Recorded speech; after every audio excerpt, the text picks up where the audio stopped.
ഈ ഉള്ളവൻ ഈ 41 സത്രവേദിയിലെ ആദ്യത്തെ പ്രഭാഷകനാണ് ഞാൻ. എന്നാൽ ഈ പെരുന്തിട്ട ശിവക്ഷേത്രത്തിലെ 18 വർഷങ്ങൾക്ക് മുമ്പ് മഹാശിവപുരാണം യജ്ഞം നടത്തി. ഇന്ന് ഏതാണ്ട് 100-ൽ പരം ക്ഷേത്രങ്ങളിൽ ശിവപുരാണം യജ്ഞം നടന്നു കഴിഞ്ഞു. ഇന്നും ഒരു ശിവപുരാണം കഴിഞ്ഞിട്ട് ഇപ്പോൾ വന്നതേ ഉള്ളൂ ക്ഷേത്രത്തിൽ നിന്ന്. സജ്ജനങ്ങളെ, ഇന്ന് നാരായണീയത്തെ പറ്റി പറയാൻ ഒരാചാര്യ വരാൻ അസൗകര്യം ഉണ്ടായതുകൊണ്ട് ഭഗവാൻ അതിന് എന്നെ നിയോഗിച്ചു. അതിൽ ദേവീദേവന്മാരുടെ പാദങ്ങളിൽ നമസ്കരിച്ചുകൊണ്ട് നമുക്ക് ആരംഭിക്കാം.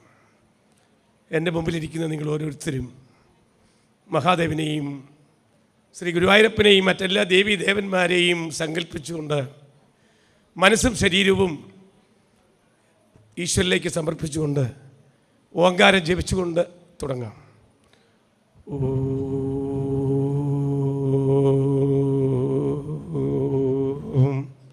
ഓങ്കാരം ജപിക്കുമ്പോൾ ഈ 11 ദിവസം പരിപാടിയൊക്കെ ഉണ്ടായതുകൊണ്ട് എനിക്ക് ദീർഘമായിട്ട് ഓങ്കാരം ജപിക്കാൻ പറ്റില്ല. നിങ്ങൾ ഓങ്കാരം നിങ്ങളുടെ ശക്തിക്കനുസരിച്ച് ജപിക്കുമ്പോൾ നമ്മുടെ ശ്വാസകോശത്തിൻ്റെ പവർ വർദ്ധിക്കും.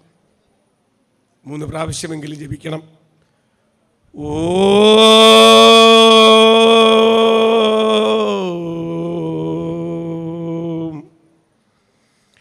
ഒന്നും കൂടി.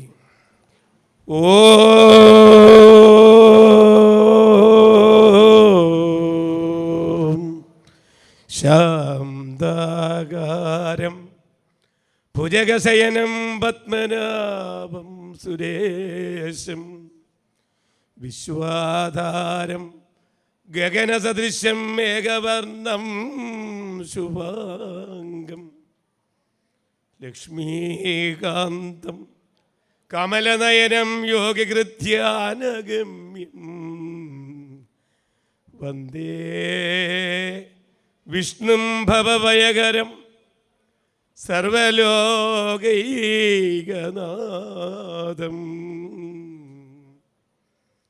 ഗുരുവായൂരപ്പ ശരണം. ഗുരുവായൂരപ്പ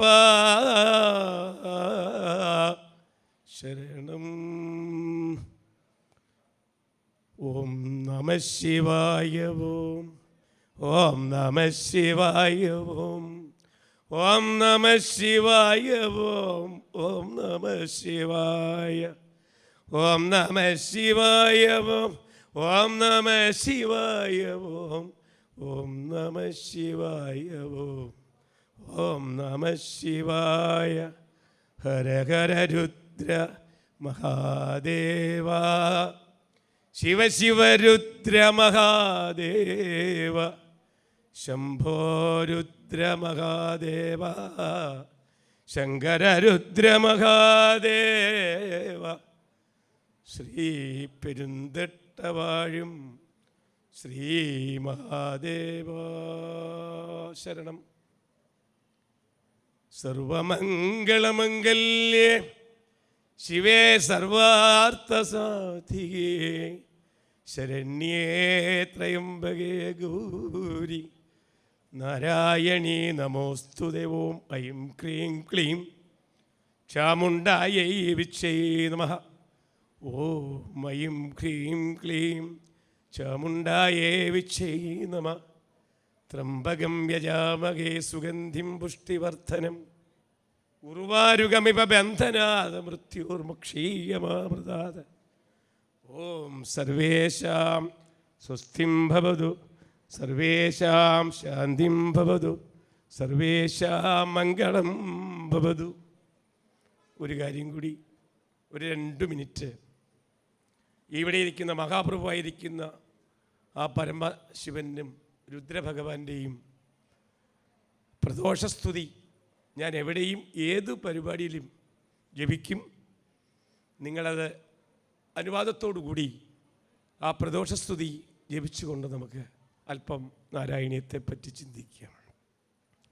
ഉദിച്ചിടും രവിക്കു തുല്യമായ കാന്തി ചിന്തിയും ശശാങ്കലേഖമൗലിയിൽ ധരിച്ചുകൊണ്ടുമങ്ങനെ ഗളത്തിലായി കലാകലം ഗജാജിനം പരുത്തൊടും പ്രദോഷ നൃത്തമാടിടും മഹേശ്വരനു കൈതൊഴാം.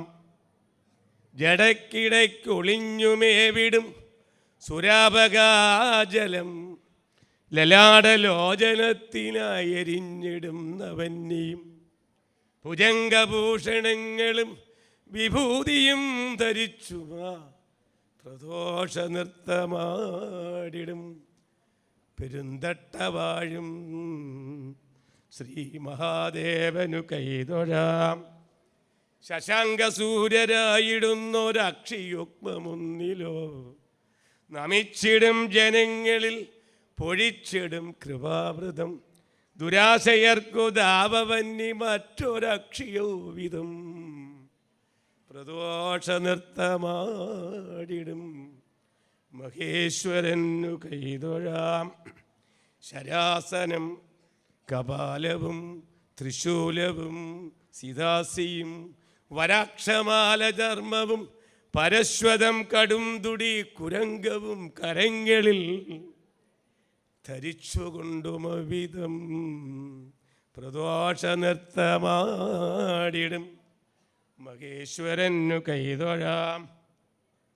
ഗദാധരൻ സുരാധിപൻ വൃഷേശ്വരൻ തുടങ്ങിയോർ മൃദംഗതാലമാദിയായ വാദ്യവും മുഴക്കവേ സുരൗകവും സുമംഗളമ്പരത്തിൽ നിന്നുതിർക്കവേ പ്രദോഷ നൃത്തമാടിടും മഹേശ്വരനു കൈതൊഴാം. സുരശ്രീ നാരദൻ സ്വവീണയിൽ സുധാസമാനമായി ചൊരിഞ്ഞിടുന്നു കീർത്തനങ്ങൾ അന്യരാമുനീന്ദ്രരും നമശിവായ മന്ത്രമായി ജപിച്ചുകൊണ്ടിരിക്കവേ പ്രദോഷ നൃത്തമാടിടും മഹേശ്വരനു കൈതൊഴാം. തരാതരാത്മജാപതിക്കു 100 കൈതൊഴാം. പുരാരി ശങ്കരൻ സദാശിവന് 100 കൈതൊഴാം. പ്രദോഷ നൃത്തമാടിടും മഹേശ്വരനു കൈതൊഴാം. പ്രദോഷ നൃത്തമാടിടും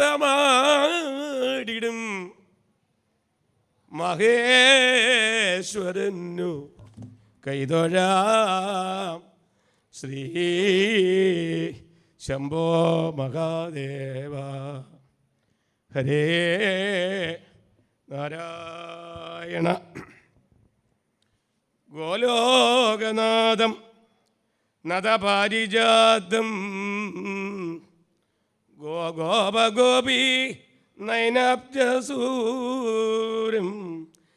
ഹരേ ഹരേ ആനവിഭൂഷ പരിഭൂഷിതാംഗം നമാമി കൃഷ്ണം കരുണാപയോധിം. നാരായണീയം എല്ലാവർക്കും പരിചയമാണ്. എൻ്റെ ചിന്തയിലുള്ള കാര്യങ്ങളാണ് ഞാൻ പറയുന്നത്. നാരായണീയത്തെപ്പറ്റി ആചാര്യന്മാർക്ക് അവരുടേതായിട്ടുള്ള ചിന്തകൾ കൊണ്ടും അവരുടെ ആ ബുദ്ധിയിൽ എങ്ങനെയാണ് നാരായണീയത്തെ കാണുന്നത്, ഓരോ ആചാര്യന്മാർക്കും ഓരോ ലക്ഷ്യങ്ങളും ഒക്കെയാണ് എല്ലാ പുരാണങ്ങളിൽ നിന്നും നമ്മുടെ ആചാര്യന്മാരിൽ നിന്ന് കേൾക്കേണ്ടത്. ഒരാചാര്യനെ പോലെ ആവില്ല മറ്റൊരാചാര്യൻ. അവരുടെ ബുദ്ധിമണ്ഡലം ഏത് തരത്തിലാണോ പ്രവർത്തിക്കുന്നത് അതേ അനുസരിച്ചായിരിക്കും ഇതിൻ്റെ വ്യാഖ്യാനങ്ങൾ. അപ്പോൾ എൻ്റെ ബുദ്ധിക്ക് അനുസരിച്ചുള്ള കാര്യങ്ങൾ എൻ്റെ അറിവിൻ്റെ പരിമിതി അനുസരിച്ച് ഞാൻ പറയും. എനിക്ക് ഈ വേദി തന്ന ഭാഗവത സത്ര സമിതികളിലും പെരുന്തട്ട തേവരോടും അവരെല്ലാം എൻ്റെ ഗുരുക്കന്മാരാണ്. ആ ഗുരുക്കന്മാരുടെ ശ്രീ ഗുരുവായൂരപ്പൻ്റെയും പാദങ്ങളിൽ നമസ്കരിച്ചുകൊണ്ട് എന്നെ ഏൽപ്പിച്ച ഈ ജോലി ഞാൻ ചെയ്യട്ടെ. മേൽപ്പത്തൂർ പട്ടതിരിപ്പാട് ഗുരുവായൂരിൽ ആ ഗുരുവായൂരപ്പൻ്റെ ആ പ്രതിഷ്ഠാ വിഗ്രഹത്തിലൂടെ സാന്ദ്രം ആനന്ദം അവബോധാത്മകമായും അനുപമിതവും ദേശം കാലം മുതലായ ബന്ധങ്ങൾ കൊണ്ട് നിശേഷം എന്നാൽ പരിമിതമാകാത്ത നിഗമശതസഹസ്രേണ ആ നിഗമശതസഹസ്രങ്ങളാൽ അത് വ്യക്തീഭവിക്കുന്നതും ആയ ആ ബ്രഹ്മചൈതന്യത്തെ ദർശിച്ചുകൊണ്ട് രചിച്ച ഒരു കൃതിയാണ് നാരായണീയം. നാരായണൻ്റെ കഥകൾ. പക്ഷെ നാരായണൻ എന്ന പേര് സത്യത്തിൽ എങ്ങനെ ഉണ്ടായത്? ഭഗവാൻ ഗുരുവായൂരപ്പന് നാരായണ നാരായണ നാരായണ എന്നൊക്കെ പേരെല്ലാവരും വിളിക്കുന്നു. നാരായണൻ എന്ന പേര് ലഭിച്ചത് ശിവപുരാണത്തിൽ നാരായണ ഉത്ഭവം എന്ന് പറയുന്ന ഒരു അധ്യായമുണ്ട്. അതിൽ മനസ്സിലാക്കാൻ സാധിക്കും. അപ്പോൾ പല പുരാണങ്ങൾ നമ്മൾ ശ്രമിച്ചെങ്കിൽ മാത്രമേ, അല്ലെങ്കിൽ അറിഞ്ഞെങ്കിൽ മാത്രമേ ഓരോ പുരാണത്തിൽ ഉള്ള കാര്യങ്ങൾ നമുക്ക് പൂർണ്ണമാക്കി മനസ്സിലാക്കാൻ സാധിക്കും. സത്യത്തിൽ നാരായണീയം വേദമാണ്. വേദാനാരായണീയം എന്നാണ്. നാരായണൻ്റെ കഥകളെ വേദമാണെന്ന് പറയാൻ കാരണം വേദം വെച്ചാൽ അറിവ്. ഒരു യഥാർത്ഥ മനുഷ്യനെ മനുഷ്യനാക്കാൻ എന്തൊക്കെ വേണം, ഒരു നല്ല ഒരു മനുഷ്യനെ വാർത്തെടുക്കാൻ എന്ത് യോഗ്യത വേണം എന്ന് നമുക്ക് പറഞ്ഞു തരുന്ന ഒരു ഗൈഡാണ് ശ്രീമദ് ഭാഗവതം. ആ ശ്രീമദ് ഭാഗവതത്തിൻ്റെ സാരാംശത്തെ എല്ലാം കൂടെ ചേർത്തുകൊണ്ട് നിങ്ങളെപ്പോലുള്ള മഹാത്മാക്കൾ 400 വർഷങ്ങൾക്ക് മുമ്പ് 4 മനുഷ്യായുസിന് മുമ്പ് ഗുരുവായൂർ ക്ഷേത്രത്തിൽ വന്ന് പ്രാർത്ഥിച്ചു. നാരായണീയം എങ്ങനെ ഉണ്ടായി എന്ന് പലരും ചോദിക്കും. നാരായണീയം പാരായണം ചെയ്യുന്നവരോട് ചോദിക്കും, എന്ത് ഉണ്ടാവണമെങ്കിൽ അതിന് കാരണം വേണം. നാരായണീയം ഉണ്ടാവണമെങ്കിൽ അതിന് കാരണം എന്തെന്ന് ചോദിച്ചു കഴിഞ്ഞാൽ നിങ്ങൾ ഓരോരുത്തരും പറയുന്നു മേൽപ്പത്തൂരിൻ്റെ രോഗം മാറാനാണ്. ഈ ഇരിക്കുന്ന നിങ്ങൾക്ക് ഓരോരുത്തർക്കും രോഗങ്ങളില്ലാത്തവരാരുമില്ല. മേൽപ്പത്തൂരിൻ്റെ രോഗം വാതരോഗം എന്ന് നിങ്ങൾ പറയുന്നെങ്കിൽ ഈ കൈ കോച്ചി വലിച്ച് അല്ലെങ്കിൽ കാലുവേദനയുള്ള വാദമല്ല എന്നുകൂടി മനസ്സിലാക്കണം. ഈ ഇരിക്കുന്ന എനിക്കും നിങ്ങൾക്കൊക്കെ വാതരോഗമുണ്ട്. ഈ വാതരോഗം ഏതെന്ന് 8 തരത്തിലാണ്. കാമം, ക്രോധം, ലോഭം, മോഹം, മതം, മാത്സര്യം, ഡംബ്, അസൂയ. ഈ അഷ്ടരാഗങ്ങളാണ് നമ്മുടെ ഓരോരുത്തരുടെയും രോഗം. ഈ രോഗത്തെ നിയന്ത്രിച്ചു കഴിഞ്ഞാൽ നിങ്ങൾക്ക് ഗുരുവായൂരപ്പനിൽ പ്രാപിക്കാൻ സാധിക്കും. ഈ രോഗത്തെ മാറ്റാനുള്ള ദിവ്യമായ ഔഷധമാണ് നാരായണീയം. ഭാഗവതം എന്ന വാക്കിനെ നമ്മൾ മനസ്സിലാക്കുമ്പോൾ ഭാഗവതത്തിൽ നിന്ന് എന്താണ് നമുക്ക് കിട്ടുന്നതെന്ന് പലരും ചോദിക്കും. ഈ ഗ്രന്ഥം ഇരുന്ന് വായിച്ചു കഴിഞ്ഞാൽ എന്ത് നിങ്ങൾ മനസ്സിലാക്കുന്നു? ഭാഗവതം നമ്മുടെ ജീവിത കഥയാണ്. രാമായണം നമ്മുടെ ജീവിത കഥയാണ്. നിങ്ങൾ ഓരോ അതായത് രാമായണത്തിലെയും ഭാഗവത്തിലെയും കഥാപാത്രങ്ങളെ നിങ്ങൾ എടുത്തു നോക്കൂ. നമ്മൾ ഓരോ പേരുകൾ നമ്മൾ ഓരോരുത്തരുമാണ് എന്ന് നമ്മൾ കണ്ടുകൊണ്ട് വേണം ഭാഗവത്തെയും നാരായണത്തെയും അതുപോലെ പുരാണങ്ങളെ പറ്റി ചിന്തിക്കുക. നമ്മുടെ ജീവിത കഥകളാണ്. അതിനകത്ത് നമുക്ക് പല സംഘടനകളുണ്ടാവും, മാനസികമായിട്ടുള്ള പ്രലോഭനങ്ങളുണ്ടാവും. ഇതെല്ലാം ഒരു കുടുംബത്തിൽ നടക്കുന്നത് പോലെയാണ് പുരാണത്തിൽ വ്യാസഭഗവാൻ നമുക്ക് തന്നിട്ടുള്ളത്. ഈ 18 പുരാണങ്ങൾ ഉണ്ട്. പിന്നെ അതിനപ്പുറം ഉപപുരാണങ്ങളുണ്ട്. 18 പുരാണങ്ങൾ എത്ര ഉണ്ടെന്ന് ചോദിച്ചു കഴിഞ്ഞാൽ നമ്മുടെ ഹിന്ദുക്കൾക്ക് അറിയില്ല കേട്ടോ. നമ്മുടെ ഹിന്ദുക്കൾക്ക് അറിയില്ല. അതറിയിക്കാൻ വേണം നമ്മൾ ആചാര്യന്മാർ ഓരോ സ്ഥലത്തും ഗ്രൂപ്പായിട്ടിരുന്നു കൊണ്ട് നമ്മുടെ ഹിന്ദുക്കളായിട്ടുള്ള മഹാത്മാക്കളെയും കുഞ്ഞുങ്ങളെയും എല്ലാ അമ്മമാരെയും നമ്മുടേതായിട്ടുള്ള ഗ്രന്ഥങ്ങൾ പഠിപ്പിക്കാൻ ആചാര്യന്മാർ ശ്രമിക്കണം. നിങ്ങൾക്കറിയാം, നമ്മൾ ഓരോരുത്തരും പഠിക്കണം ഇതിൻ്റെ ഉള്ളിലുള്ള കാര്യങ്ങൾ എന്ത് എന്ന് മനസ്സിലാക്കി. അല്പമൊക്കെ ആദ്യം ബുദ്ധിമുട്ടുണ്ടെങ്കിലും പിന്നെ അവർക്ക് നാരായണീയത്തെയോ ഭാഗവത്തെയോ ഉപേക്ഷിക്കാൻ പറ്റാത്ത ഒരവസ്ഥ അവർക്കുണ്ടാവും. അതിൻ്റെ അനുഭവമുള്ളവനാണ് ഞാൻ. നമ്മളൊരു സ്ഥലത്ത് ചെല്ലുമ്പോൾ അവർക്ക് പഠിക്കാൻ താല്പര്യം ഉണ്ടാവില്ല. പക്ഷെ നാരായണത്തിലെ ആ ശ്ലോകത്തിൻ്റെ വ്യത്യസ്ത ഭാവങ്ങൾ അതവാരിണിഘോരതരം ഭണീനം എന്ന രസകരമായിട്ടുള്ള സംഗീതാത്മകമായിട്ടുള്ള ആ ഭാവങ്ങളൊക്കെ അങ്ങോട്ട് ജനങ്ങളിലേക്ക് എത്തിക്കുമ്പോൾ അവർക്ക് എന്തെന്നില്ലാത്തൊരു ആനന്ദം ഉണ്ടാവും. ഈ ആനന്ദമാണ് ഈ വലിയ വലിയ വിദ്യാഭ്യാസം കുറവായിട്ടുള്ള ഹരേ രാമ ജപിക്കാൻ മാത്രമുള്ള സാധുക്കളായ ഭക്തന്മാർക്ക് നമുക്ക് കൊടുക്കാൻ സാധിക്കുന്നത്. അപ്പം അതുകൊണ്ട് നാരായണീയം വേദമാണ്. ഭാഗവതം എന്ന വാക്കിൻ്റെ അർത്ഥം നിങ്ങൾ മനസ്സിലാക്കൂ. ഭാഗവതം കയ്യിലെടുത്താൽ നമുക്ക് എന്തെല്ലാം കിട്ടും? ഈ ഭാഗവതം കയ്യിലെടുക്കുമ്പോൾ നമുക്ക് 4 തരത്തിലുള്ള സുഖം കിട്ടാൻ വേണ്ടിയാണ്. നമുക്ക് 3 തരത്തിലുള്ള ദുഃഖമാണ് എല്ലാവർക്കും ഉള്ള ദുഃഖം. ആധ്യാത്മികം, ആദി ഭൗതികം, ആദി ദൈവീകം. ആ ദുഃഖത്തെ ഇല്ലാതാക്കാൻ മഹാദേവനും ഗുരുവായൂരപ്പനും ദേവിക്കും സുബ്രഹ്മണ്യ സ്വാമിക്കും ഗണപതിക്കും അങ്ങനെയുള്ള ഈശ്വരന്മാർക്കും മാത്രമേ നമുക്ക് ആ ദുഃഖത്തെ ഇല്ലാതാക്കാൻ സാധിക്കൂ. നമ്മൾ മനസ്സിലാക്കണം, നാരായണൻ്റെ കഥകളാണ്.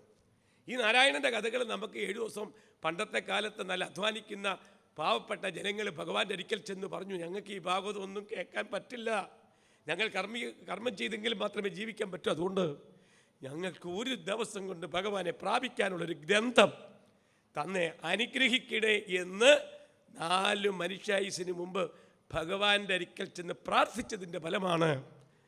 ആ ഗ്രന്ഥം എഴുതണമെങ്കിൽ വേദവ്യാസൻ വേണം. ആ വേദവ്യാസനാണ് ശ്രീ മേൽപ്പത്തൂർ ഭട്ടതിരിപ്പാട്. നിങ്ങൾക്ക് ശരീരം തന്നത് ഭഗവാനാണ്, മനസ്സിലാക്കണം. ഈ ഇരിക്കുന്ന നിങ്ങൾക്ക് ഓരോരുത്തർക്കും സാക്ഷാൽ ഗുരുവായൂരപ്പനാണ് ശരീരം തന്നത്. അമ്മയുടെ ഗർഭപാത്രത്തിൽ അച്ഛൻ്റെ ആ ഭൂമിയിലുള്ള ചരാചരത്തിൽ ഉള്ള ആ ജീവാംശം ഭക്ഷിച്ചതിന് ശേഷം നമ്മൾ അമ്മയുടെ ഗർഭപാത്രത്തിൽ ഒരു ചെറിയ അണുവായിട്ട് പ്രാപിക്കുമ്പോൾ അതിനെ വളർത്തി വലുതാക്കി 9ാമത്തെ മാസത്തിൽ അമ്മയെപ്പോലുള്ള കുഞ്ഞിനെ തരുന്നു, അച്ഛനെ പോലുള്ള ആൺകുട്ടികളെ തരുന്നു. അവിടെ ഗുരുവായൂരപ്പൻ്റെ അനുഗ്രഹം, മഹാദേവൻ്റെ അനുഗ്രഹം ഇല്ലെങ്കിൽ നമ്മൾ അമ്മയെപ്പോലുള്ള കുട്ടിയായിട്ട് ജനിക്കുമോ? അച്ഛനെ പോലുള്ള കുട്ടിയായിട്ട് ജനിക്കുമോ? അവിടെയാണ് ഭഗവാന്റെ മഹത്വം. ഭഗവാൻ ഇല്ല എന്ന് പറയുന്നവർക്ക് ചോദ്യത്തിൻ്റെ ഉത്തരമാണത്. കിളി പോലുള്ള സൗണ്ട്, ഈ സൗണ്ട് ആര് തന്നു? മനുഷ്യൻ ശ്രീമദ് ഭാഗവതം എടുത്ത് നോക്കുമ്പോൾ 9ാമത്തെ സൃഷ്ടിയാണ് മനുഷ്യ സൃഷ്ടി. ആ മനുഷ്യ സൃഷ്ടിയുടെ പ്രത്യേകത എന്താ? ഭൂമിക്ക് പെർപെൻഡിക്കുലറായിട്ട് നിൽക്കുന്ന വംശം, തലയ്ക്ക് കീഴെ അവയവമുള്ള വർഗം, കഴിക്കുന്ന ആഹാരം താഴോട്ട് പോകുന്ന വർഗം, മനുവിൻ്റെ വംശത്തിൽ പിറന്ന വർഗം. ഈ വർഗമായിട്ട് മനുഷ്യനായിട്ട് പിറവിയെടുത്ത് നമുക്ക് ജന്മം തന്നാൽ ആ ശ്രീകോവിലിൻ്റെ ഉള്ളിൽ ചെല്ലുമ്പോൾ നമ്മൾ പ്രാർത്ഥിക്കണം, അങ്ങയെ പ്രാർത്ഥിക്കാൻ നാരായണായ നമ ഹരേ രാമ എന്ന് ജപിക്കാൻ എൻ്റെ നാവിന് കഴിയാൻ അങ്ങ് എനിക്ക് മനുഷ്യജന്മം തന്നല്ലോ, അതുകൊണ്ട് അങ്ങേക്ക് നമസ്കാരം. ഒരു മനുഷ്യജന്മം തന്നു കഴിഞ്ഞാൽ ശ്രീമദ് ഭാഗവതത്തിലൊരു ശ്ലോകമുണ്ട്, ആ ജന്മ മാത്രമേ ഷടേനകിഞ്ചിൽ ചിത്തം വികായ സുഖശാസ്ത്ര കഥാനപീത എന്ന് പറയുന്ന ശ്രീമദ് ഭാഗവത്തിലെ മഹാത്മ്യത്തിലെ 3ാമത്തെ അധ്യായത്തിൽ 42ാമത്തെ ശ്ലോകം എടുത്ത് നിങ്ങളത് പഠിച്ചു നോക്കൂ. ഒരു മനുഷ്യജന്മം എടുത്തു കഴിഞ്ഞാൽ ഏതെങ്കിലും ഒരു ഗ്രന്ഥം പൂർണ്ണമായിട്ടും പഠിച്ച് അതിൻ്റെ തത്വത്തെ സ്വീകരിച്ചുകൊണ്ട് അത് ജീവിതത്തിൽ കൊണ്ടുപോകാത്ത ആരുണ്ടോ? അടുത്ത വരിയിൽ പറയുന്നു, തിക്തം നരം പശുസമം, മൃഗത്തിന് തുല്യമായി തീരുമെന്ന. നമ്മൾ മനുഷ്യജന്മം എടുത്തു കഴിഞ്ഞാൽ ഹരിനാമകീർത്തനം മാത്രം പഠിച്ചാൽ മതി. അറിയൂ, ഹരിനാമകീർത്തനത്തിൽ എത്ര ശ്ലോകം ഉണ്ടെന്നോ, ഹരിനാമകീർത്തനം ആരാ എഴുതിയെന്നോ ഹിന്ദുക്കളോട് ചോദിച്ചാൽ പറയുമെന്ന് എനിക്ക് സംശയമാണ്. നമ്മുടെ പുരാണങ്ങൾ നമ്മൾ കുട്ടികളെ, ചെറിയ കുട്ടികളാവുമ്പോൾ അച്ഛ അമ്മ വിളിക്കുന്ന സമയത്ത് നിങ്ങൾ ലളിതാ സഹസ്രനാമം പഠിപ്പിക്കണം, വിഷ്ണു സഹസ്രനാമം പഠിപ്പിക്കണം.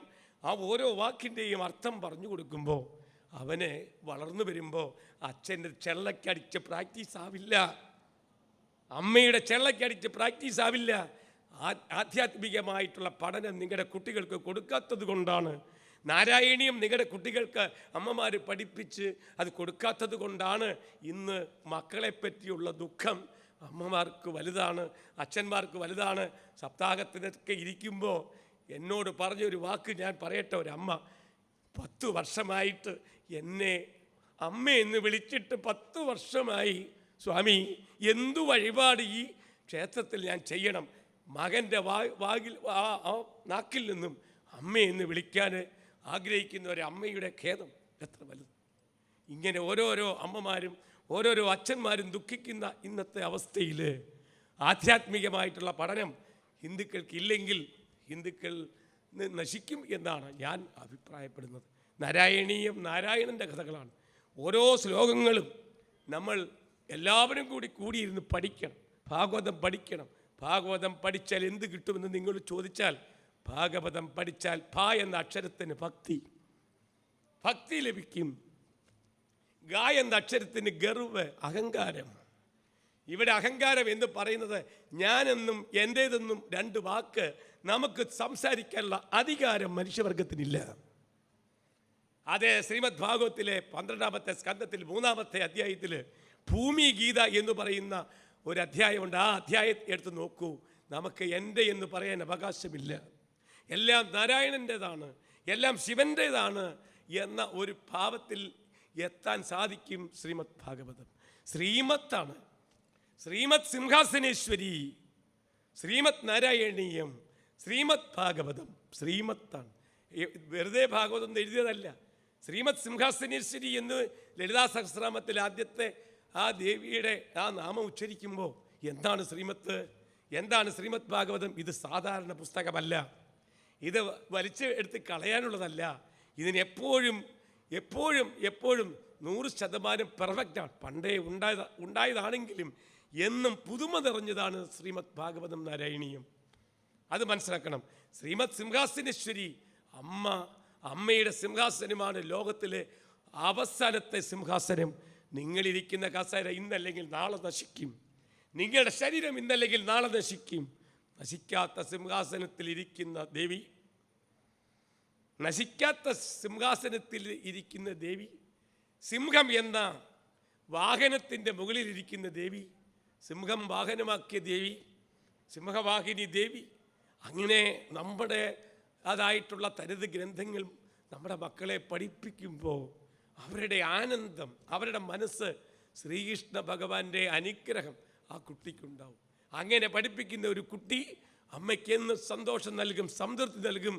ആ കുട്ടിയെപ്പറ്റി ഒരു അമ്മയ്ക്കും ഖേദിക്കേണ്ട ആവശ്യമില്ല. അതുകൊണ്ടാണ് ഞാൻ പറഞ്ഞത്, നമ്മുടെ ഗ്രന്ഥം എല്ലാവരും പഠിക്കണം.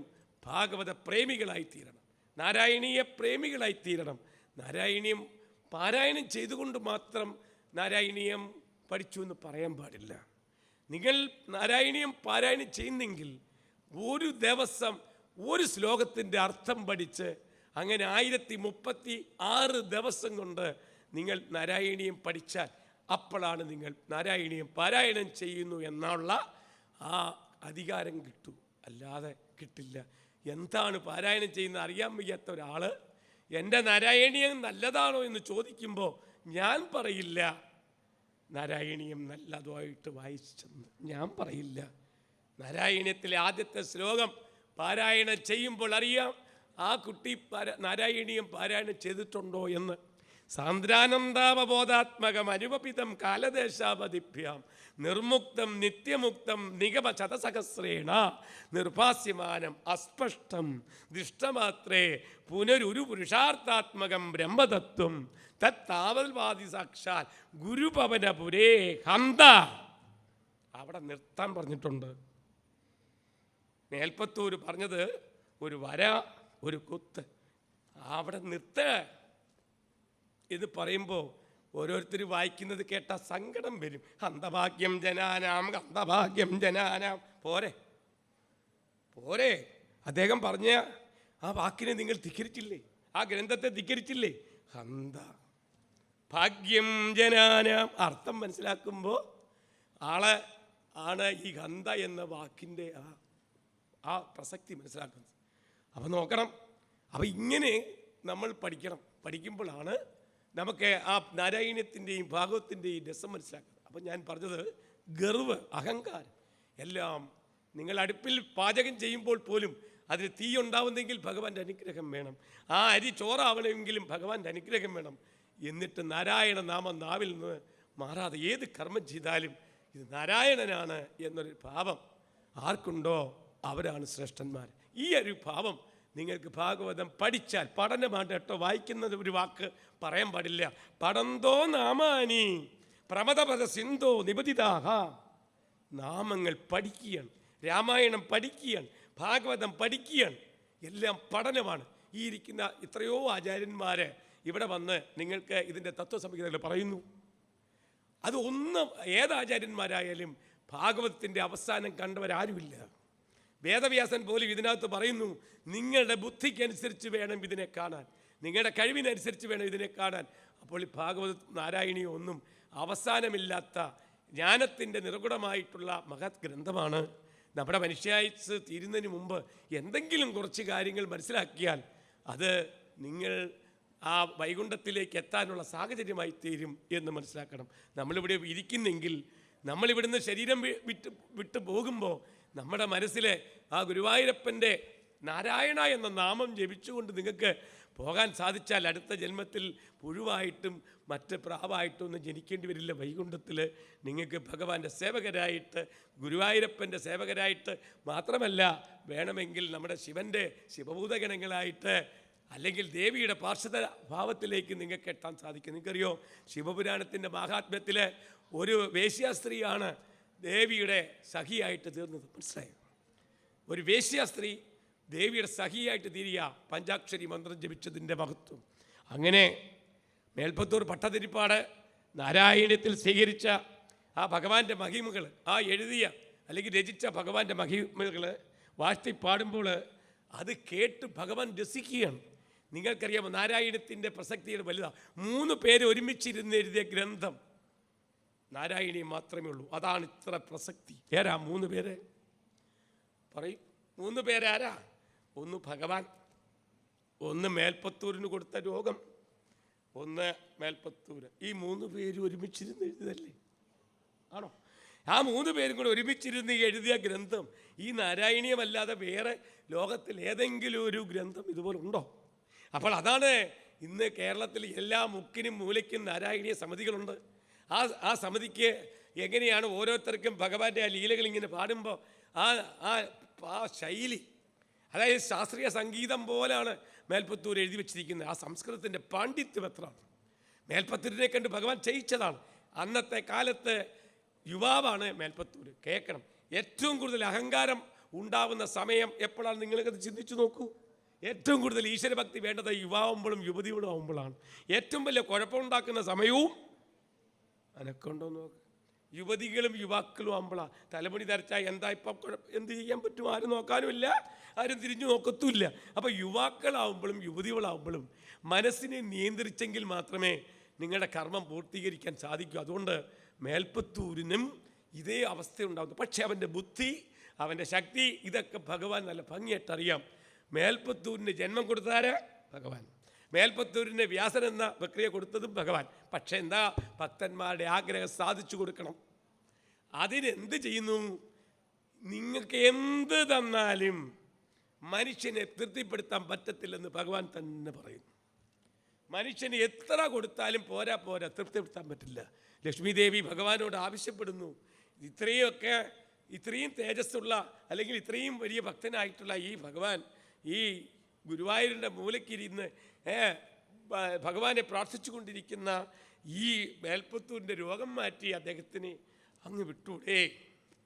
ഭഗവാൻ ലക്ഷ്മി ദേവിയോട് ആവശ്യപ്പെടുകയാണ്, നിനക്ക് ഞാൻ രോഗം മാറ്റി കൊടുത്താൽ ഈ ഭക്തരെ ആവശ്യപ്പെട്ട ഒരു ദിവസം കൊണ്ട് ഭഗവാനെ പ്രാപിക്കാനുള്ള ഗ്രന്ഥം കൊടുക്കാൻ നിനക്ക് ധൈര്യമുണ്ടോ?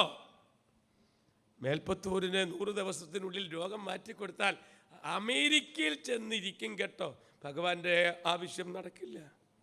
അപ്പോൾ രോഗവും ഭഗവാനും പിന്നെയോ മേൽപ്പത്തൂരിനെ കൊണ്ട് ചെയ്യിക്കുകയാണ്. മേൽപ്പത്തൂരിന് എവിടെ ഒരു ബുദ്ധിഭ്രമം ഉണ്ടായോ അല്ലെങ്കിൽ ചെയ്യാനൊരു കഴിവുകേടുണ്ടായോ, ആ കഴിവുകേടിനെ മാറ്റിയിട്ട് ആ നേരെയായ കാര്യങ്ങൾ പറഞ്ഞു കൊടുത്തിട്ട് ശിക്ഷ കൊടുക്കേണ്ടടുത്ത് ശിക്ഷ കൊടുത്ത ഒരു കുട്ടിയും ഒരു അധ്യാപകനും തമ്മിൽ അല്ലെങ്കിൽ അർജുനനും ശ്രീകൃഷ്ണനും തമ്മിലുള്ള ഭാവത്തെ പോലെ കൂടെ ഇരുത്തി എഴുതിക്കുകയാണ്.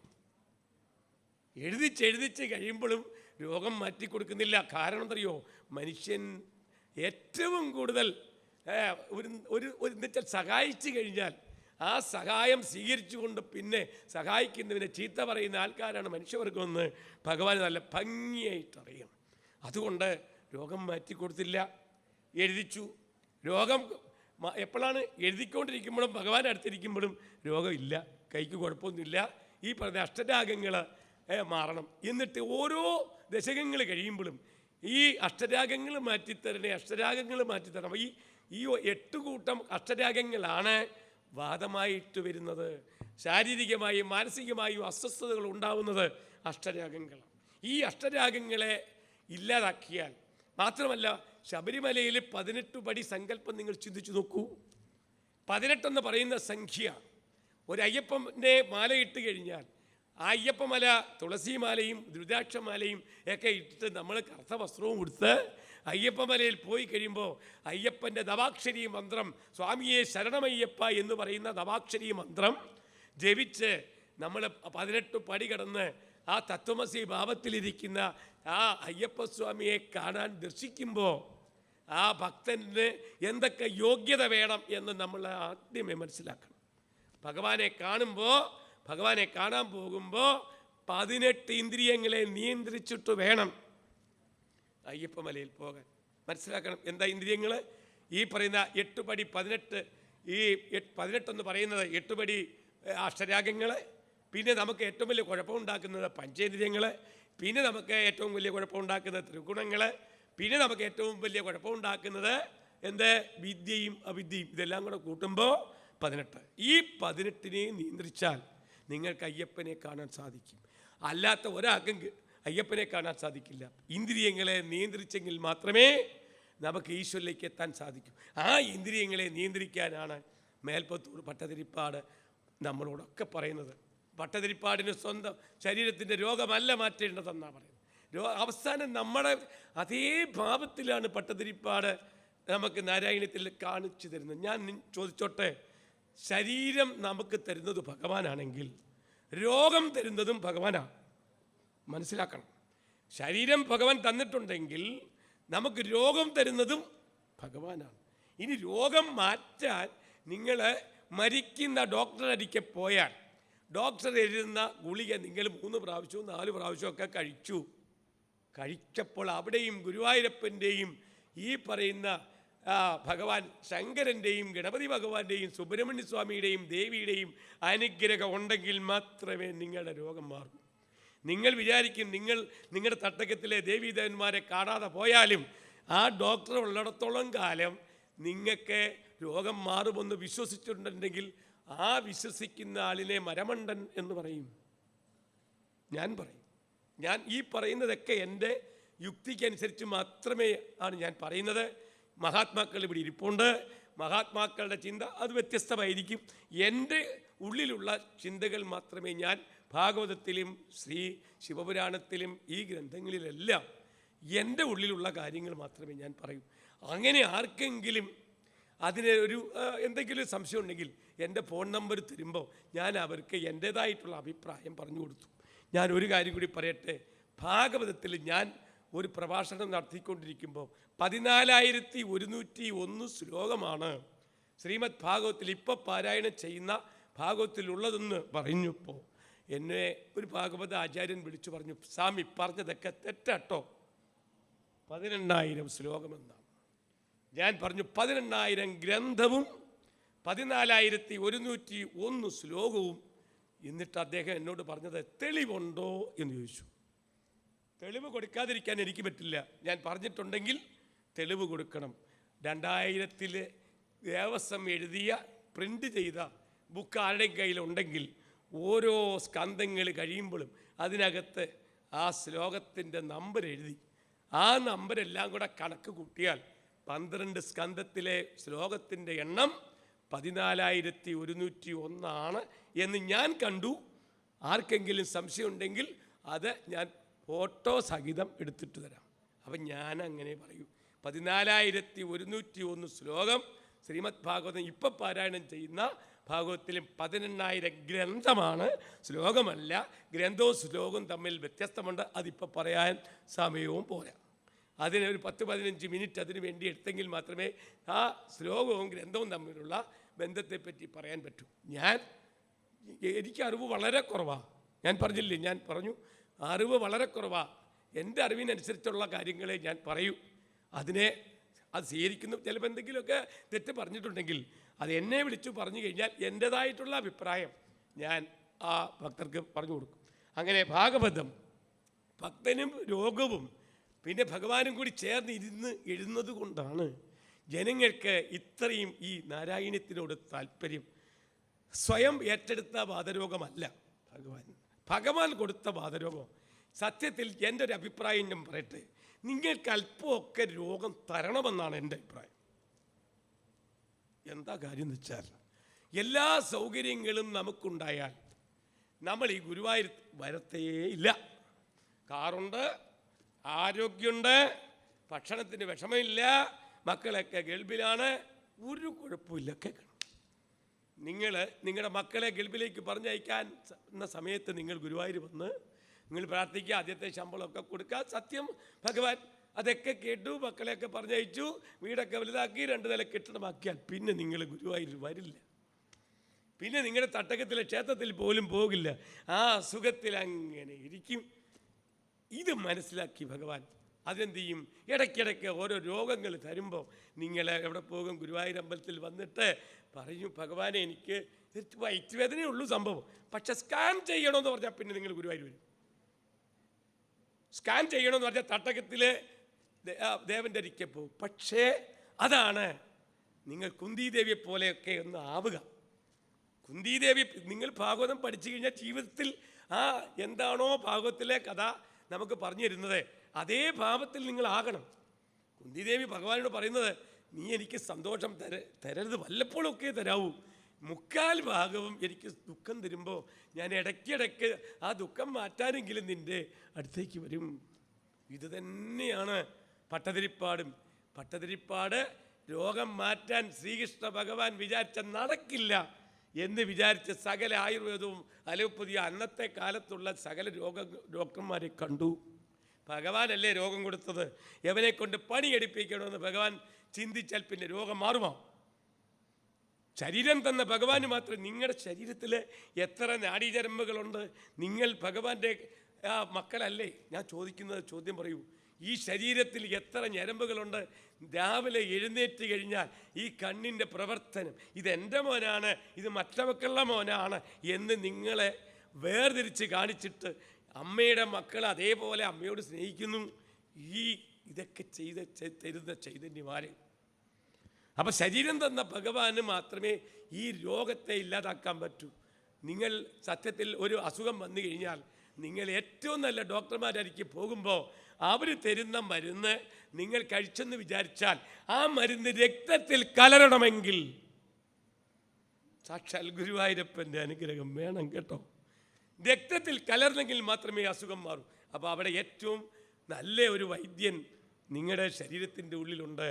ആ ഉള്ളിലിരിക്കുന്ന ആ ഭഗവാനെയാണ് നമ്മൾ പ്രാർത്ഥിക്കുന്നത്. അപ്പം നിങ്ങളുടെ ജീവൻ തന്ന ഭഗവാൻ, ആ ഭഗവാന് മാത്രമേ ഈ ശരീരത്തെ നിയന്ത്രിക്കാനും ഈ ശരീരത്തിൽ നടക്കാനും ഇരിക്കാനും കാണാനും ഒക്കെ സാധിക്കുന്നെങ്കിൽ ശ്രീ ഗുരുവായൂരപ്പൻ്റെ അനുഗ്രഹമാണ്.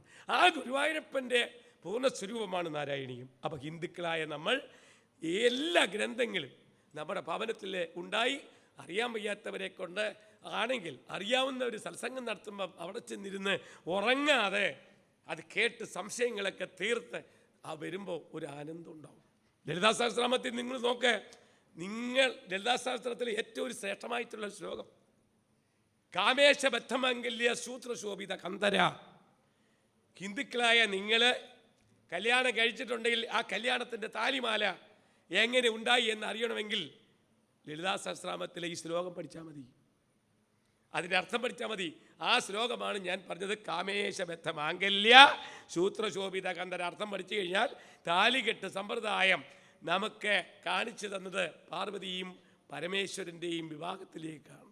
അതിൻ്റെ അർത്ഥം പഠിച്ചാൽ മതി. പറയാൻ സമയമില്ല, ലളിതാ സഹസ്രനാമം അല്ലല്ലോ, പറയാൻ സമയമില്ല, ഞാനത് പറഞ്ഞെന്ന് മാത്രമേ ഉള്ളൂ. അപ്പം നമ്മുടെ ആ ചെറിയ ചെറിയതായിട്ടുള്ള കാര്യങ്ങളും അത് വലിയ ഗഹനമായ കാര്യങ്ങളാണെന്ന് മനസ്സിലാക്കണം. അപ്പോൾ ഇവിടെ ഞാൻ പറഞ്ഞൊരു 14,101 ശ്ലോകമുള്ള ശ്രീമദ് ഭാഗവതം, 18,000 ഗ്രന്ഥമുള്ള ശ്രീമദ് ഭാഗവതത്തെ 1036 ശ്ലോകങ്ങളാക്കി സംഗ്രഹിച്ച ഒരു മഹത് ഗ്രന്ഥമാണ് ശ്രീമദ് നാരായണീയമാണ്. അപ്പോൾ അത് ഗുളികയാണ്. മറ്റേതോ ആ ഗുളികയ്ക്ക് വരും വലിയ മരുന്നാണ്, അതിൻ്റെ ചെറിയൊരു കഷ്ണമാണിത്.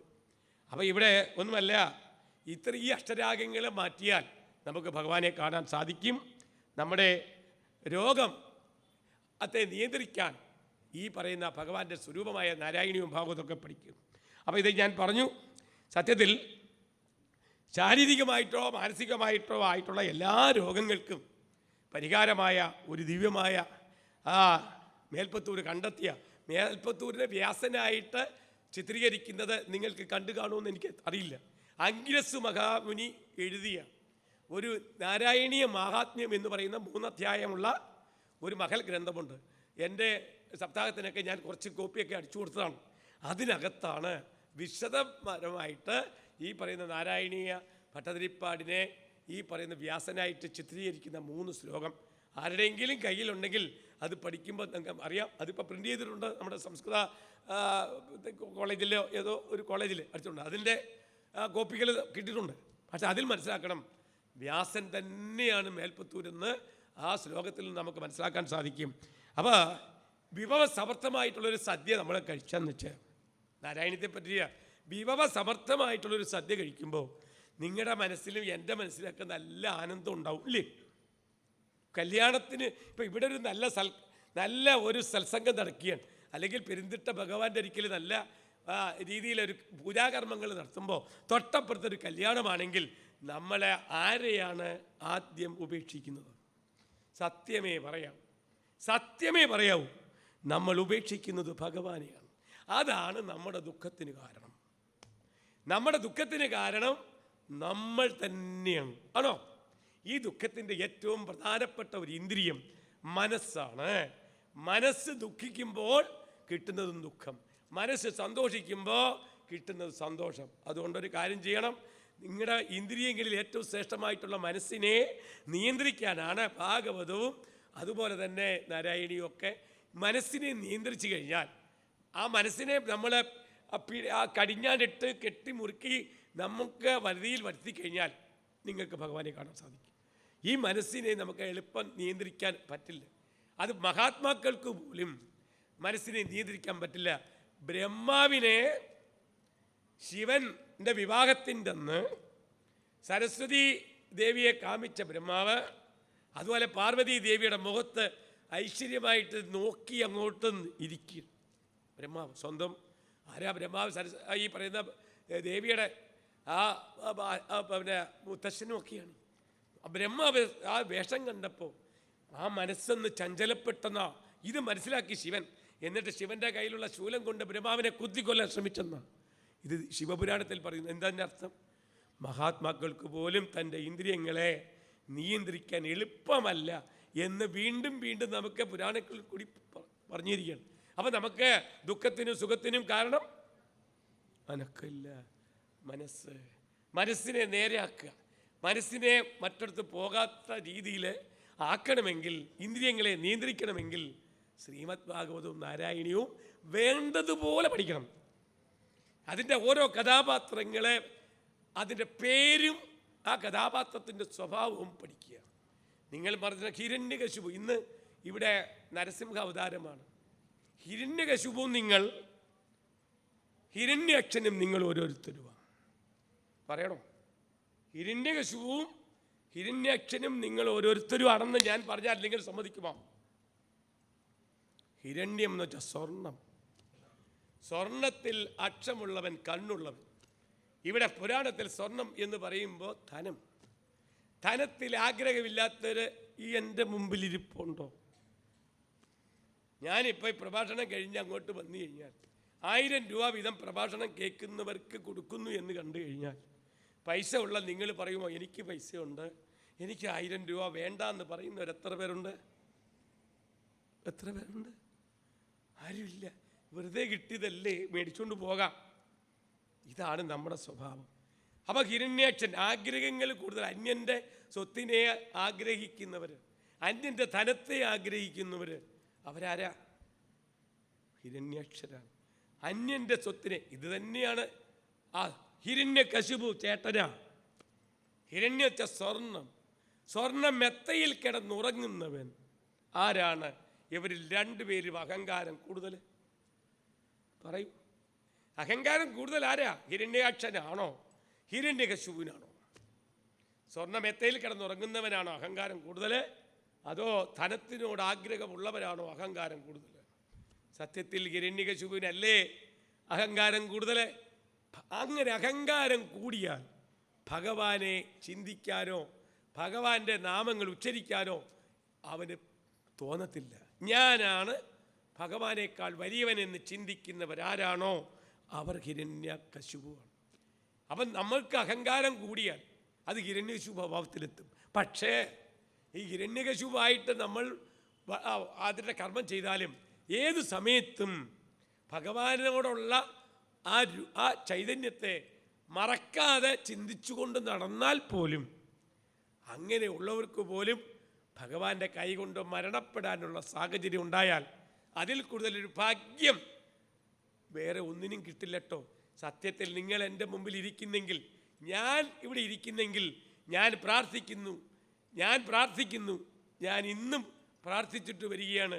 ഞാൻ ശിവപുരാണം ഇപ്പോൾ യജ്ഞം നടത്തി കഴിഞ്ഞ് ഇങ്ങോട്ട് വന്നപ്പോൾ എൻ്റെ ആഗ്രഹം, ഞാൻ ഏതാണ്ട് 25-ാമത്തെ വയസ്സിൽ തുടങ്ങിയതാണിത്.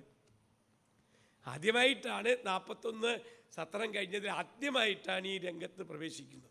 ഈ രംഗത്ത് നല്ല ഈ സത്രത്തിൽ. കാരണം ഈ പെരുന്തട്ടയും ഞാനുമായിട്ട് വലിയ അടുപ്പമാണ്. ഏതാണ്ട് 15 വർഷം ഇവിടുത്തെ രാമന്തമ്പൂതിരി കാരണം എനിക്ക് 108-109 ക്ഷേത്രത്തിൽ ശിവപുരാണം നടത്താൻ ഒരു ഭാഗ്യമുണ്ടായി. അതുകൊണ്ട് ഈ ക്ഷേത്രത്തെ എനിക്ക് മറക്കാൻ പറ്റില്ല. ഈ ക്ഷേത്രത്തിൽ എന്ത് പരിപാടി വന്നാലും ആ ക്ഷേത്രത്തിൽ ഞാൻ സംബന്ധിയാവും. എൻ്റെ വീട്ടിലെ കുടുംബങ്ങളെ പോലെയാണ് ഇവിടെ. അതുകൊണ്ട് ഞാനിവിടെ ഇരിക്കാനൊരു കാരണമുണ്ടായി. അതുകൊണ്ടാണ് ആദ്യമായിട്ടാണ് ഞാൻ ഈ ഭഗവാനൊക്കെ എത്രയോ വർഷം 10-15 വർഷത്തെ ദേവീഭാഗവത നവാഹയജ്ഞം തുടങ്ങിയപ്പോൾ ആ ഗ്രന്ഥം വായിച്ചത് ഞാനാണ്. 12 വർഷത്തെ എങ്ങോട്ട് പരിചയമുണ്ട്. എന്നാൽ പോലും ഇപ്പോഴാണ് എനിക്ക് നിങ്ങളെ ഒന്ന് കാണാനും എനിക്ക് ഈ അല്പം കാര്യങ്ങളൊക്കെ പറയാനൊരു സാഹചര്യം ഉണ്ടായത്. എന്നാലും ഭഗവാന്റെ കൃപ അത് ഞാൻ സന്തോഷത്തോടു കൂടി സ്വീകരിക്കുന്നു. ഇന്നും ഞാൻ 12 ദിവസം പ്രഭാഷണം നടത്തിയതുകൊണ്ട് ശാരീരികമായ അസ്വസ്ഥത ഉണ്ടെങ്കിലും എനിക്ക് ആ ഭഗവാന്റെ നാമധേയങ്ങൾ നാരായണ നാരായണ എന്നെങ്കിലും പറയാനൊരു അവസരം ഒരുക്കി തന്നത് അത് മഹാദേവൻ്റെയും ഗുരുവായൂരപ്പൻ്റെയും ഭഗവാന്റെ സേവകരായിട്ടുള്ള ഭക്തന്മാരുടെയും കാരുണ്യമാണ്. അത് ഞാൻ സന്തോഷത്തോട് സ്വീകരിക്കുന്നു. അപ്പോൾ വിഭവസമർത്ഥമായിട്ടുള്ള ഒരു ഊണ് കിട്ടുമ്പോൾ നമുക്ക് എങ്ങനെയാണോ സന്തോഷമുണ്ടാകുന്നത് അതുപോലെയാണ് നാരായണത്തിലെ ഓരോ വാക്കുകളും മന്ത്രങ്ങളുമൊക്കെ എഴുതിയിരിക്കുന്നത്. നിങ്ങൾ പാരായണം ചെയ്യുമ്പോഴേ മനസ്സിലാക്കാൻ പറ്റും. ചില ദശകം അങ്ങോട്ട് വായിക്കുമ്പോഴത്തേക്ക് ആ അമ്മമാരുടെയൊക്കെ ഒരു ആനന്ദം, ആ സംസ്കൃത പദത്തിൻ്റെ ആ അടുക്കെയുള്ള ആ മേൽപ്പത്തൂരിൻ്റെ എഴുത്ത്, അതൊക്കെ സഹിക്കാൻ പറ്റാം. ആനന്ദത്തിൻ്റെ അങ്ങേ അറ്റത്ത് കൊണ്ട് നിർത്തും. ഒന്നും അറിയാൻ വയ്യെങ്കിലും ആ അറിയാവുന്ന രീതിയിൽ ഭഗവാനെ പ്രാപിക്കാൻ വേണ്ടി എഴുതി ഇതുപോലൊരു ഗ്രന്ഥം ഭാഗവതത്തിന് പോലും മറികടന്നിട്ട് ജനങ്ങളിൽ ഒരാകാംക്ഷ ഉണ്ടാക്കി ജനങ്ങളുടെ ഹൃദയത്തിൽ നിന്ന് മാറ്റാൻ പറ്റാത്ത തരത്തിൽ ആക്കിയിട്ടിരിക്കുകയാണ്. അതാണ് മേൽപ്പത്തൂരിൻ്റെ വ്യാസനായിട്ട് പറയാൻ കാരണം.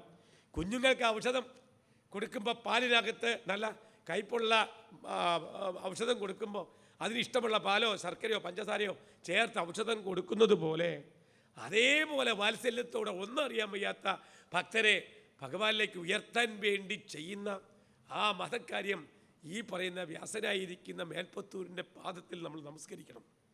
കേരളക്കാർക്ക് അഭിമാനിക്കാവുന്ന ഈ മഹത് ഗ്രന്ഥം നമുക്ക് കിട്ടിയിട്ടുണ്ടെങ്കിൽ, അത് ആരെങ്കിലും പാരായണം ചെയ്തിട്ടുണ്ടെങ്കിൽ അവരുടെ കുടുംബം പോലും ഭഗവത് ഭക്തരായിട്ട് തീരും. ചൊല്ലാനും പാടാനും പാടി നൃത്തം ചെയ്യാനും മാത്രമല്ല പാകത്തിന് നല്ല ശ്രുതി ലയ താളങ്ങൾ കൊണ്ട് അലങ്കൃതമാണ് ഈ നാരായണീയം. അതാണ്. അപ്പോൾ അത് ചൊല്ലുകയോ പാടുകയോ കേൾക്കുമ്പോൾ തന്നെ ഒന്നും അറിയാൻ വയ്യാത്ത, മലയാള അക്ഷരം പോലും പാരായണം ചെയ്യാൻ പറ്റാത്ത അമ്മമാരുടെ ഹൃദയത്തിൽ അല്ലെങ്കിൽ ഭക്തന്മാരുടെ ഹൃദയത്തിൽ ആഞ്ഞടിക്കും, എനിക്കും പഠിക്കണം എന്നുള്ളൊരു തോന്നൽ. അത് മേൽപ്പത്തൂരിൻ്റെ സംസ്കൃത പാണ്ഡിത്യത്തിൻ്റെ ആ കഴിവ് തന്നെയാണെന്ന് നമ്മൾ മനസ്സിലാക്കണം.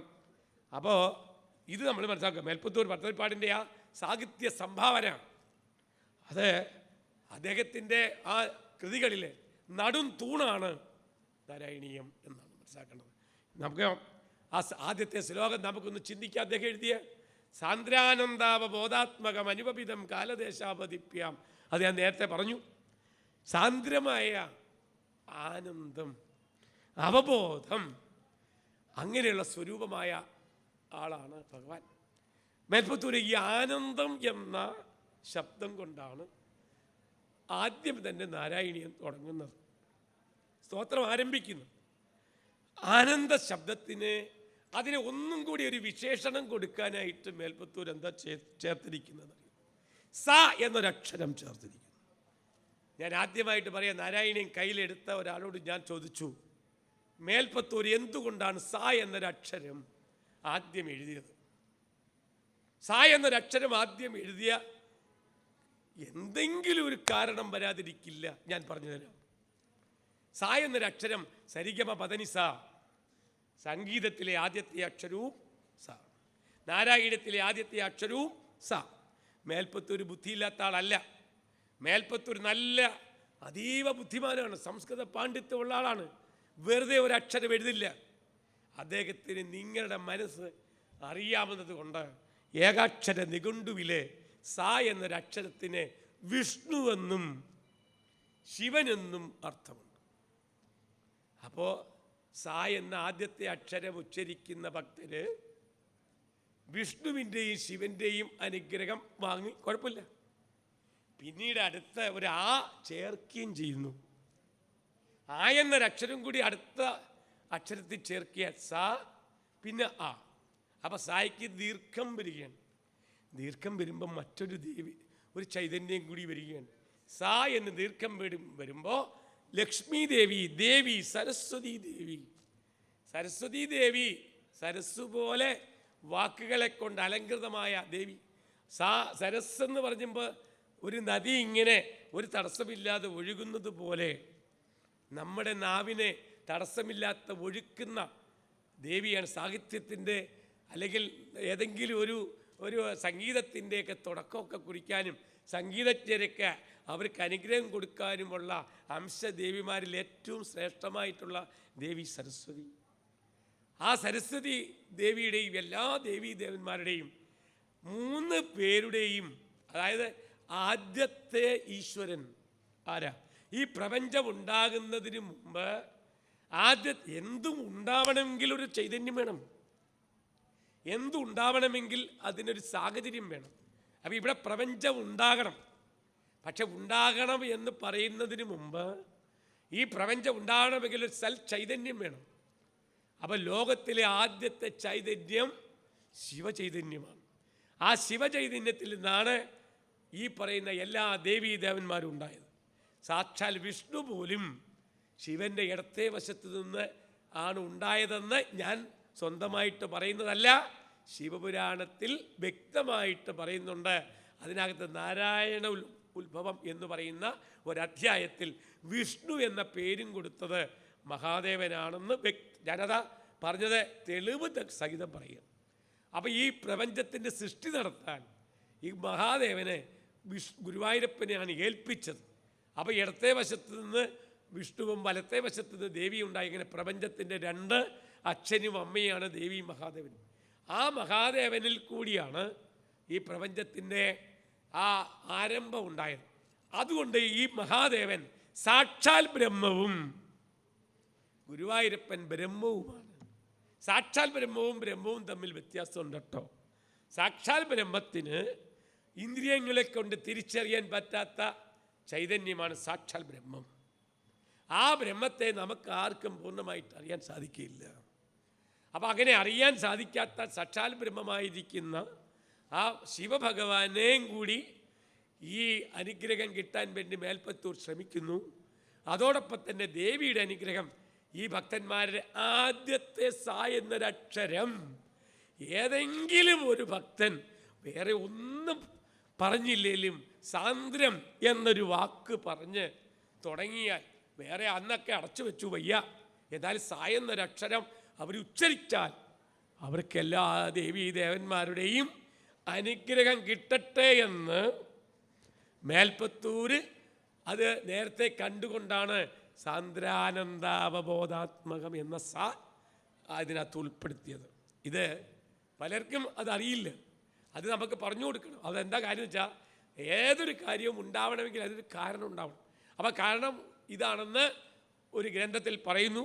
അപ്പോൾ അതുകൊണ്ട് ആ മേൽപ്പത്തൂര് ആനന്ദ ശബ്ദത്തിൽ വിശേഷണമായിട്ട് ചേർത്തിരിക്കുകയാണ് സ. അപ്പോൾ സ എന്നൊരക്ഷരം ചേർക്കാൻ കാരണം എന്താണെന്ന് നമ്മൾ മനസ്സിലാക്കുക.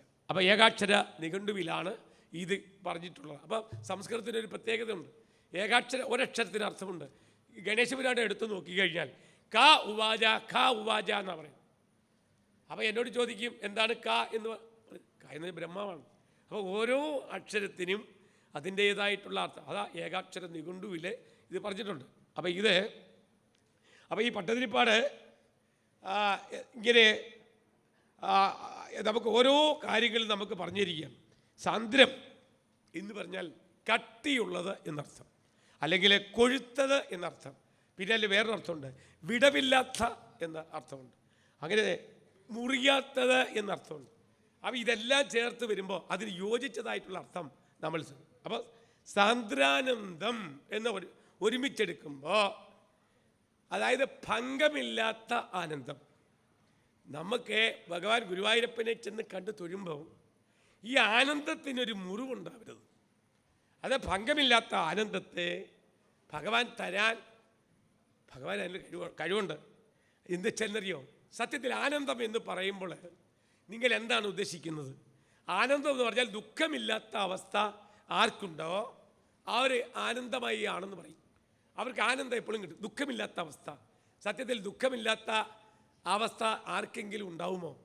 എല്ലാവർക്കും ദുഃഖവും സുഖവും ഉണ്ട്. ഒരാൾക്ക് ദുഃഖം മാത്രം കൊടുക്കില്ല, ഒരാൾക്ക് സുഖം മാത്രം കൊടുക്കില്ല. അപ്പോൾ ദുഃഖമില്ലാത്ത അവസ്ഥയാണ് ആനന്ദം.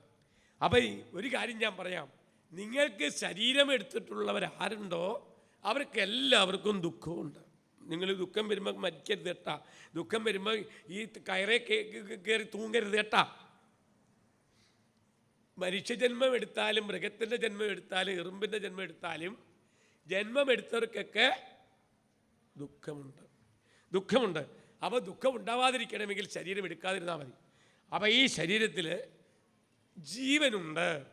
അപ്പോൾ ഈ ജീവൻ എപ്പോഴും ദുഃഖത്തിനോട് ചേരുന്ന ആളാണ്.